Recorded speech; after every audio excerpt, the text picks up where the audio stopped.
Hello, Patriots. Good morning, good afternoon, and good evening, and welcome to another episode. So, today I'm going to be asking the question, what happens when these hotels are closed? Because there's a lot of people that are under the impression that once these hotels close, that's the problem gone. But really, the first step after them closing these hotels is going to be putting all the numbers together. So, condensing them, allowing them to get organized in a military setting. Now, that is when our people are going to be in even more danger. That's why we ask people, well, we tell you, do not punch right, because the people that you think that are to the right of you politically, they're the ones who are willing to make a change. We are the ones willing to make the radical decisions that are going to keep our people safe, like offshore detention centres. Offshore detention centres removes the problem from our streets, removes that multicultural danger that's been imported. Like I said yesterday, look at the Afghans we're importing en masse at the moment. They got radicalised while we were over there, bombing them and fighting them. Do you know, they, they've grown up only seeing a dark side to our people. They just see us as the enemy. So they're coming over here, and once again, use Wayne Broadhurst as a perfect example. He was just out walking his dog, and they butchered him. They have no respect for our people. They hate our people. So why do we want to condense the numbers? We need to be keeping these people in offshore detention centres. And with the offshore detention centres, that's also going to stimulate the economy, because you've got the logistics and transport side of it. You're going to have the engineering side of it. You're going to have the guards and the personnel that are actually working it. These are all ways to stimulate the economy, putting money back into our system while keeping our people safe. So yeah, civic nationalists, you just need to stop punching right for a minute and realise that what you're doing is you're tarring your own people with labels. You're trying to destroy your own people because they're willing to do what you're too afraid of. Like this whole civic nationalism, ethno-nationalism. Ethno-nationalism is real nationalism, because all nationalism should have an ethnic component to it. Civic nationalism is just legal replacement, because that's all it is. You're allowing anyone to come here, as long as they come here legally, but they're still replacing us. I used the numbers yesterday. Just under a million people arrived under Labour's first year. Only 60,000 of them were illegal. That's still just under 900,000 people have come here legally. That's a massive number. That's a monumental number. And just think at the way that they breed. And another thing is the online safety bill. This online safety bill, like, we push for the young to be safe. They are in the high risk group in the world that we live in at the moment. But this online safety bill is going to put them in more risk if it's anything like the Australian one, because the Australian one still allows the young to use BlueSky. Now, BlueSky has a group of people on there that identify as MAPS, that stands for Minor Attracted Persons. Do you really want this being the only social media that the young can use? So they're already going to be getting groomed into this woke world through the schooling and education. Do you really want the only way that they're able to get outside data to be BlueSky, where it's pretty much a groomer's playground? It is so dangerous to only be allowing them on BlueSky. So the government are talking about it being about the Australian one, which is why I highly recommend anyone to go and have a look and have a read through the sites that are banned and the sites that are allowed on the Australian Online Safety Act, because it'll give you a good idea of what the government's actually using this for. It's just an easy way for them to also introduce digital ID for the masses, because it's going to take ID for people to be able to prove that they're of age. And if you've already got people while they're at a young age, you've got them conditioned into believing that digital ID is normal. That's what they're trying to do. They're trying to normalize it to the young, so that when they get to our age, they're speaking to people about digital ID as though it's just this normal thing, when really digital ID is how they can control every aspect of our life. if you've posted something bad, if you've posted something that is not supportive of the government, they can stop you being able to buy food. They can stop you being able to use your electricity, heat your home. You know, this is where digital ID is going. They will condition us through punishment with digital ID to force us into being these good little puppets for the establishment. That's what digital ID is going to be getting used for. Right, I've actually got a couple of videos what I'll watch for you today. So this is the first one. This is from a rabbi. I can't think of his name off the top of my head. Have I got it wrote down? No, I don't. But this is one of the rabbis speaking at the World Economic Forum the other day.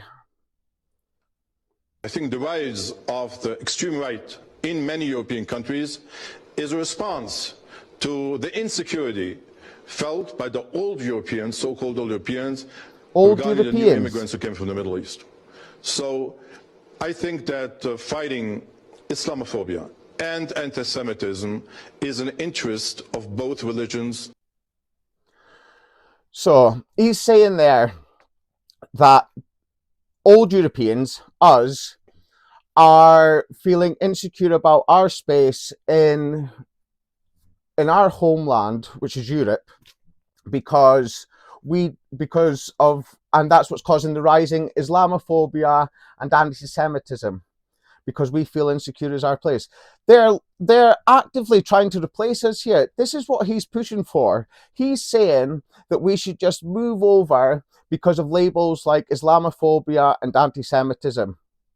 The only reason that we should feel insecure is because our leaders are importing all these foreign cultures. They're trying to replace our people. But that just shows that this lot do not have our best interests at heart. They want us gone. They'll tell you, these will be the ones that will tell you that the great replacement theory is some far right conspiracy theory, when it's really a document. Look, it's an actual UN document. Let's watch this second video. To a breaking story this evening, Sky News understands that the government is set to announce what sources have described as the largest shake-up to policing in decades. In fact, the Home Secretary is expected to announce the largest reforms to policing since the service was founded. That was 2 centuries ago. What do we know so far? Political correspondent Rob Powell is standing by. Rob? Yeah, so this is basically the Labour government's plan for policing, which will be unveiled on Monday in a policy paper, a white paper in the Westminster jargon. And the headline of it will be what we're told will be a significant shrinking in the number of police forces that we have across England and Wales. There's 43 at the moment, and we are told that Shabana Mahmood, the Home Secretary, wants to shrink that significantly. The advantage that they see this will bring will essentially be cutting down on back office admin resource and staff, because they will be able to share that sort of back office function between fewer forces, and that, or so the plan goes, will free up resource and funding for more frontline officers actually out and about responding to crimes and tackling crimes. Alongside that, Home Office sources say that they want to create what they're calling local policing areas, essentially within these new expanded police forces that would be focused on certain rural areas, one set area, or a town or a borough in a city, and that would allow the officers and staff working in that area to be closer to the communities and the neighbourhoods that they monitor. I think that the aim of this is sort of twofold. One is to fight back against a feeling that more sort of lower down the spectrum crimes like shoplifting and phone theft, which, you know, of course, if they're happening to you, are pretty major, but are generally, I think, classified further down the seriousness spectrum, that they actually start to get more of a police response. That's one of them, by trying to put officers close to the communities that they're policing. I think the second one as well is that the government sees some police forces not being able to respond to major incidents when they happen in their patch, smaller police forces responding to homicides and things like that. By expanding police forces out, they'll be able to to marshal more resources if something big really does happen. I think in terms of the drawbacks on this, well, the government this evening is only briefing that we can expect these changes by the end of the next Parliament. So you're talking 2034. So this is way off into the future. And I think you think back 2 decades, the then Tony Blair Home Secretary Charles Clarke proposed something very similar to this back then.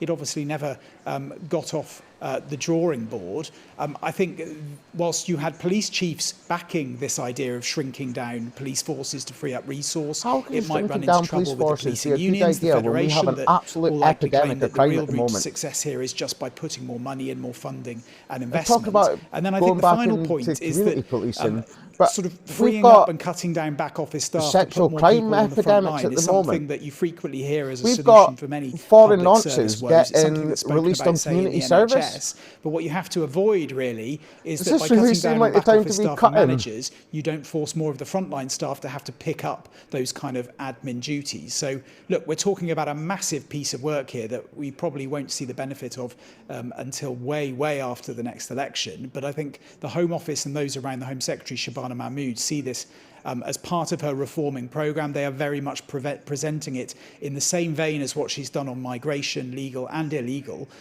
basically gripping the big thorny issues and not being afraid to make major changes.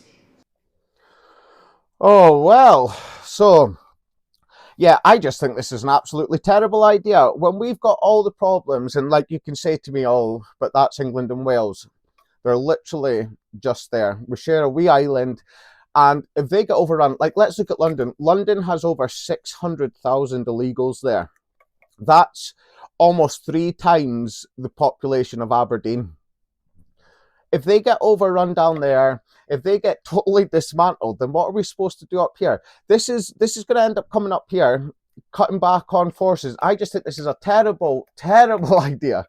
When we have so much going on, there's so many people at risk at the moment, and our people are struggling.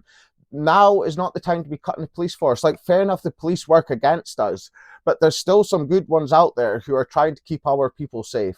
Now is not the time to be cutting spending on stuff like our security and our safety. We need to be keeping our people safe. We need to be keeping our families and community safe, because it's the only way to protect our homeland. Well, I hope you all have a good time this weekend, and if you're out protesting, I'm proud of you. Yous are the brave ones, yous are the courageous ones, yous are the ones that have got your Anglo spirit. So stay brave, stay courageous, and just stay positive. It's a positive mindset that's going to win us this battle. Because as long as they keep throwing these blows and we just keep coming back at them, we just keep on our course, nothing can stop us. So stay brave. And if you want to support me, there's a buy me a coffee thing in the description now as well. So thank you. Go and have a good weekend, everyone, and I'll see you on Monday.